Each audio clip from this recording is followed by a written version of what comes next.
is up, everybody? It is Halloween, or probably by the time you watch this video, it'll be the day after Halloween.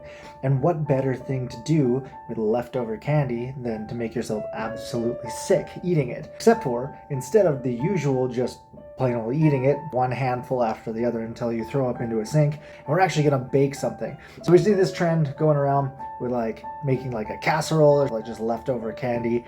We're not doing that. We're gonna do something that's actually super tasty, but definitely not good for us in any way, shape, or form. They're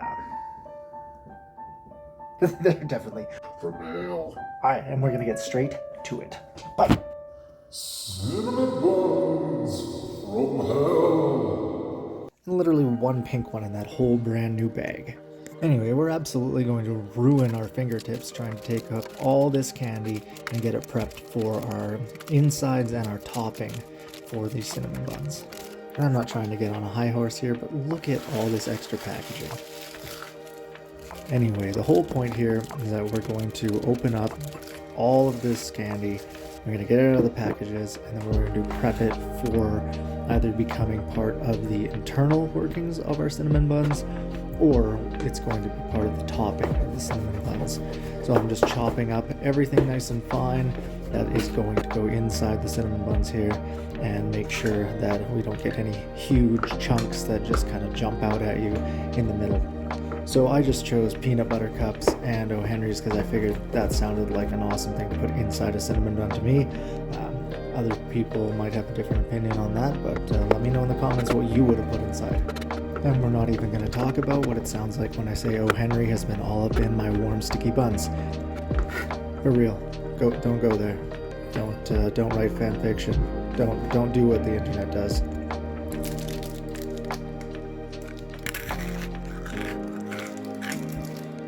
Sorry about that, I had to.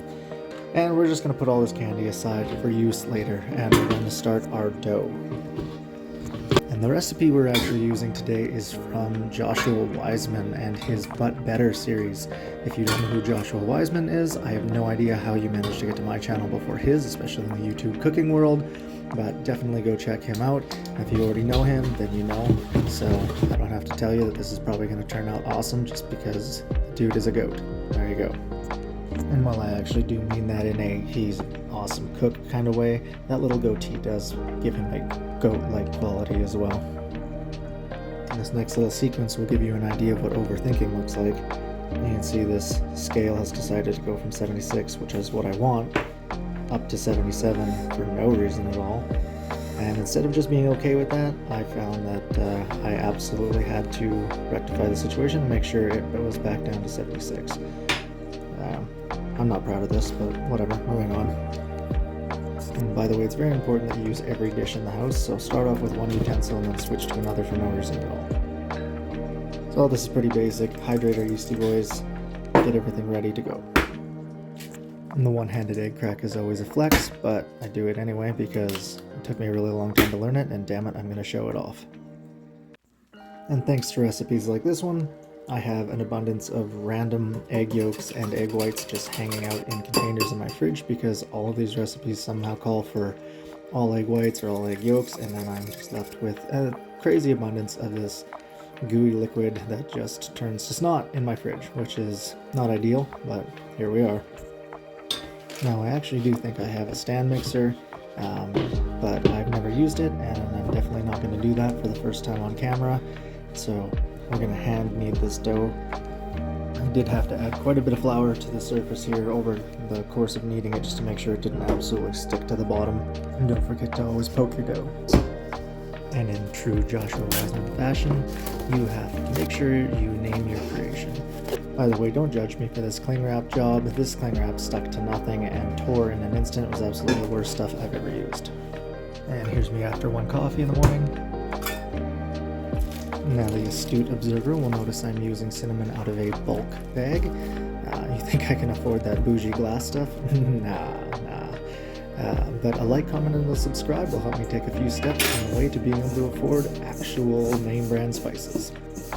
And of course, a little hate always makes your cooking a little better, but you gotta make sure you end on love. Before we go any further, I do think I need to express that I'm neither a relationship guru or a therapist. At this point, I'm getting very distracted with my rod, and flour dust in my workstation, and no comment. The other day, for no reason, I was thinking about what the Canadian Harry Potter houses would look like. I think we'd have Moose Knuckle, Beaver Tail, Goose Beak, and Loon Penis. Of course, that one has a long and twisted history. Let me know in the comments which house you would have fallen into. I think it would have been Moose Knuckle. And with that random aside, it looks like our dough's done. Now, I'm sure there's a bunch of different tools that have probably been made for this job, but sometimes the hands are best. And after we put an absolutely monstrous amount of brown sugar and cinnamon on, we're going to spread that candy that we chopped up earlier across. Now, you'll notice I did 1/3 with one kind, 1/3 with another kind, and then I left the last bit clear. As I roll this up, it's going to make sense that I've got 4 rolls of each kind. And the reason I left one completely empty is that's the one that's going to get our Starburst Cream-cheese topping. And I figured that one probably wouldn't go as well with O. Henry and peanut butter. So that one's just going to be as is.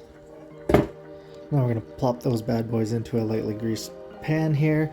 And they didn't quite fill up the entire thing, but they're going to get covered one more time with that nonsense cling wrap that doesn't cling, named.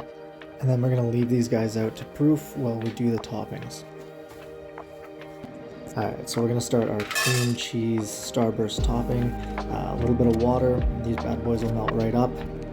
And then we're going to add some cream cheese. Probably best to let that actually heat up a little bit. Maybe even use a microwave before you do this, because I did have a hard time getting it all to incorporate. And at this point, we add a little bit of cream, just a little bit at a time until we've got the consistency we want. We want to add enough that when we take it off the heat, this doesn't just turn back into a solid block. And that's pretty much it. But before you ask, I measured nothing and did not use a recipe. And topping 2 is just caramel. So we're going to put some sugar into a pan, heat it until it turns to a liquid. That happens pretty quick. And then we're going to put in some butter. I used salted butter. You can use unsalted butter if you want. And then right from here, slowly we're going to add in our cream and really make sure it's mixed in before we move on to adding more. And then this stuff will be a little bit more liquidy, but when we take it off, it will thicken up. And both of these bad boys are going to go in the fridge while we wait for these cinnamon buns to actually be ready to go. Alright, and our cinnamon buns are ready to be put into the oven. So now we're just going to pop them in there at 375. I think I had ended up doing about 25 minutes. And of course, wait patiently. And that's pretty much it for the cinnamon buns. They were nice and golden brown on the top, fluffy and amazing on the inside, and an absolute banger of a recipe. And the last thing that we did was let these bad boys cool, take them out of the pan, rip them apart, and dip them in their respective topping. The Reese's and the O. Henry got the salted caramel topping, and the normal cinnamon bun got the Starburst cream cheese topping. Now trust me, just trust me, the cream cheese Starburst topping was actually fire. And obviously we had leftovers, because if not we would have exploded. And as always, if you're not doing date night, you're not doing it right, please like, comment, and subscribe, and hit that bell so you never miss a video. Thanks for joining in with us today, guys. We'll talk to you next time.